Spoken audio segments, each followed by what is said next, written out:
Evaluation really seeks to demonstrate, has this project been done what it's set out to do? So what has worked well, what needs to be done, what needs to be improved? And in order to do that, we're proposing this quadrant model that looks at prepare, measure, analyze, and report findings. So it focuses on those 4 key areas: how will you prepare, how will you measure, how will you analyze, but then also how will you report your findings. What we're going to do today is spend the majority of the time is on prepare and measure. We will likely go over analyze, and then right at the very end, we'll give you some time to actually go through that evaluation and actually plotting down and coming up with a set of actions and what that would look like. So the build in the next slide then is just to look at some of the questions that we'll be addressing for each key area. So when we look at prepare, one of the things we like to start thinking about there is understanding, have you identified your key stakeholders? If you developed a logic model, how do you then leverage that and use it as a foundation for the rest of your guide? Have you considered timelines and milestones when you're looking at also your preparation? So all of these things, ideally, you should have an understanding of before you go into your project, or if you're already into it, you should have an understanding of what this will look like. In the next part, which is prepare, when we look at our measures, we'll be thinking about what measures are you actually using. So what is it that you need to know to help you provide your project hypothesis? Do you have an understanding of the data points that you need to collect? So primary, secondary data points. And also, have you considered that big picture? Have you considered the what if? So what are the balancing measures that you should be considering as well and introducing as part of your measures?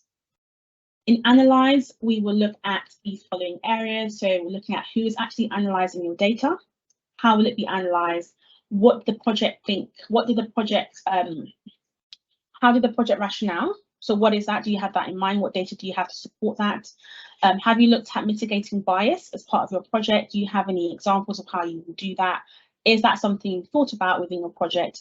And then finally, when you look at your report findings, some of the key things that will come up will be who needs to see these findings as you go through and again, look at your evaluation. When you're thinking about the final product, how do you make sure that the target audience who will be receiving the final report, it is prepared in a way that has the information they need and what they need to get out of it? Also, when you look at these, who the reports will be going to, are they part of that initial stakeholder group that you've included in your initial prepare stage as well? So does that project, the overall aim, deliver against what's initially set out to do? Okay, so in the next part, what we want to do then is go through to logic models. So my understanding is that most of you have already completed your logic models and you've had feedback on that so far. So we're not going to spend too much time on this, but just do a quick refresh on logic models. So we know that these are a framework for planning, implementations, and evaluations, and they serve as a foundation to help you actually build your evaluation report. But it's not the full thing. So we know that what you put in looks at your inputs and activities, and your outcomes and your outputs of what you hope to get out of the project. So all of this together will actually help you determine what you need to measure. So for example, if that one of your project aims, it is around, and this will probably go into my clinical lack thereof knowledge, but if your project is around aiming to improve health and well-being for nurses, within the context that, for example, that there was a high prevalence of heart disease within that particular group, then one of the inputs that you're considering putting in would be around healthy eating workshops, lunchtime workout classes, for example. The activities going into that would be around measuring blood pressure, your attendance at workshops, for example, or sessions that you run, or measuring the physical activity. When you look at the output, for example, it could be around improving the attendance at some of these healthy eating workshops that you put on, or registration at the on-site gym if you happen to have one. And the outcome could be grouped into 2 areas. So short-term, long-term outcomes. Short-term outcomes can focus more around the physiological measures that you can see in automatic or near automatic, but easier improvement on. And some of the longer-term measures, which could be related to some of the statistical data that you're pulling as within that geographical area. So for example, looking at long-term effects on diabetes within that particular group.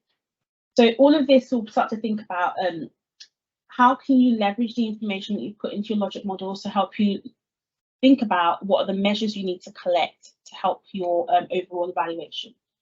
So thinking about, do you have baseline data? Do you need to collect data at various points? Is it simply enough to collect data at the start and at the end? So if you're able to have this understanding of this based on the data you collected, based on the assumptions you've built in your logic models, it can start to inform the measures that you'll need to consider when building that. So on the next slide, I want to go into just a little bit about this prepare stage and actually the things that you need to consider when thinking about that initial preparation stage. So we're focusing on 5 questions. So within that, you want to be able to define why. So this is around the purpose of the evaluation. So it should help. The idea is that you should then be able to, the purpose of the evaluation should be focused on evidencing any activities or any outcomes that you've identified. You should also be looking at what, so your approach for this. Have you looked at what stakeholders perhaps are involved? Have you ensured that they are bought in? How do you identify them? Have you perhaps done a stakeholder analysis to help you understand that distribution? So one of the things often that we do when we look at change of an organisation is also looking at stakeholder analysis and mapping that organisation. So you may be familiar with a template whereby you use influence on one side, but also their engagement on the bottom, for example. So on that axis, you look at your stakeholders and you plot them, say who has high levels of influence, who has high levels of engagement. That, for example, can help you to understand where your stakeholders currently sit and what gaps do they have. But also, as you're going through and understanding your measures, do you have the right people involved that can help you bring that, make that a reality? So as you go through understanding what measures and what you need to collect, perhaps one of your stakeholders could be related to some of the data points that you need to collect. Going back with your stakeholders and helping them, bring them along with you on that journey to help you start populating this can ensure that they are bought into the journey. So when we look at how, you'll be looking at how exactly are you going to do this, so what data will you be collecting and how will it be collected? So again, going back to the idea of, do you have baseline data?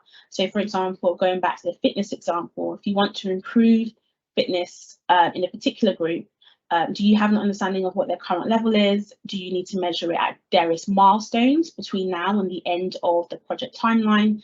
Is simply enough start and end? Is that enough for you as you're going through? And what would the improvement be based on? And if it's a decrease, again, you need, what are your starting measures? What are your ending measures? And what are the milestones if there need to be at various points? For the how, we're focusing on also considering those unintended circumstances. So looking at the system from different directions, but also dimensions. For example, will there be unintended circumstances to an increase or an improvement in a certain area of a certain system? So does it affect not just this particular group? Are there effects in another group that perhaps we need to consider? So again, that think big, think outside the box, think what other groups this might be interconnected and interrelated with. So perhaps there's an activity within your group, within your stakeholder group or within your project group to think big and think wide. And the last two will be about when and who. So when we'll be thinking about when will you actually evaluate the project. So for examples, are there significant milestones throughout the project when you'd like to evaluate? Or is this an ongoing evaluation to sort of ensure that you're keeping on track? Or again, if you need all the data to be able to do the evaluation, have you actually stated that that you need to collect all the data before you can actually evaluate the outcome and the output and the success? And then finally, going back to that, who needs to be involved? So have you actually considered what stakeholders? Have you done that stakeholder analysis? Have you identified what people are missing? How do you fill in that gap? Is it worthwhile considering if you can co-design the evaluation of part of this? How will you share the plan? How will you get their feedback? All of these considering will be worthwhile plotting out understanding at this stage of when you're preparing for your evaluation. So on the next slide, I want to just touch a little bit on the data that you'll use, and then later on, just shortly after this, we'll give you an opportunity to actually go through and start plotting these for your relevant project. So when you look at data, and we'll go into the data collection a bit now, it's starting to think about what information do you need to help you populate your evaluation aims and your objectives. And we start to think about 2 key areas in terms of how your data can look. So quantitative data and qualitative data. So again, going back to that, what has happened before and where are we now? Could be baseline data. What information do I already have? So again, leveraging the resources across the system. So thinking about Obviously, there are data points you'll collect as part of your project, but what already exists within the organisation, what already exists from other areas? For example, are there hospital data that you can collect as part of hospital admissions?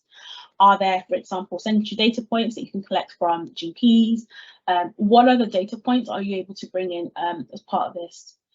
But then what gaps do you need? So is that what your project aims to fill, those initial data gaps that you have? And how are you planning to collect that?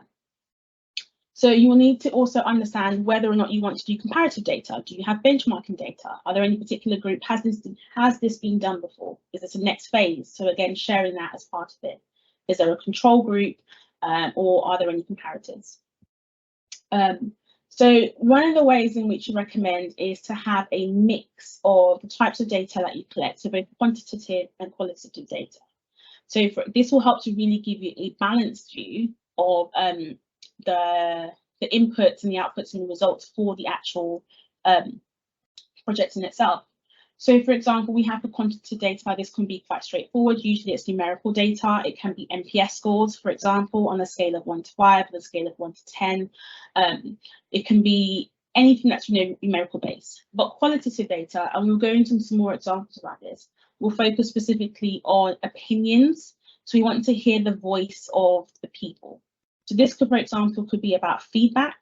As an example, it could be any comments that people leave, but also what are interviews that you can be having as well. So how are you engaging with this group to actually hear their voice and not just through tick boxing and not just by submitting numbers.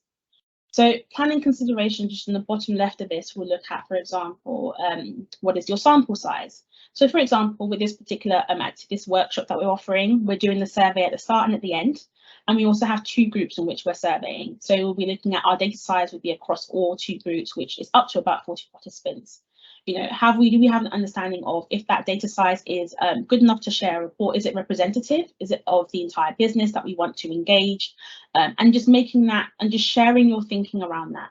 And it could be that perhaps you're not too sure on whether or not this is the right data size, but I think engaging with your stakeholders to understand, is this a representative number? A group of the group that the specific system that we're surveying is a good way to start that conversation. But also actually just putting a note down as you're going through this, that this is a small representation, or perhaps if this hasn't been done before, that this is the first time we're doing this, and it will serve as a baseline for future reports or future evaluations or future projects within this particular system or group. You also want to consider how you remove biases. So, for example, I think as you're going through and collecting data, for example, have you considered who is actually doing the interviews? Have you considered the questions that are being asked? So, for example, is all the data you're collecting necessary? When you think about age, sex, ethnicity, for example, do they affect the bias of the results? Is it worth simply just putting a disclaimer? Consider who's actually collecting any of the qualitative data. If some of them are in-person interviews, for example, are there any biases that are getting across in that way as well? And sometimes it's mitigating for those biases, but also just being able to actually state that those biases may exist. It's also a way in which you've shown that you consider these biases and considered objectivity as part of the way in which you collect data for your thing. So just to sort of sum up this bit is the idea that a strong evaluation is a combination of both quantitative and qualitative data. And that helps to evidence sort of the benefits realization for a particular system, particular project, or particular program. So looking at not just like, for example, how many people have received the training, but also looking at perhaps diversity of looking at, you know, people's opinions and interviews, but also diversity of that group that are also completing that particular survey or engaged in that particular program or project.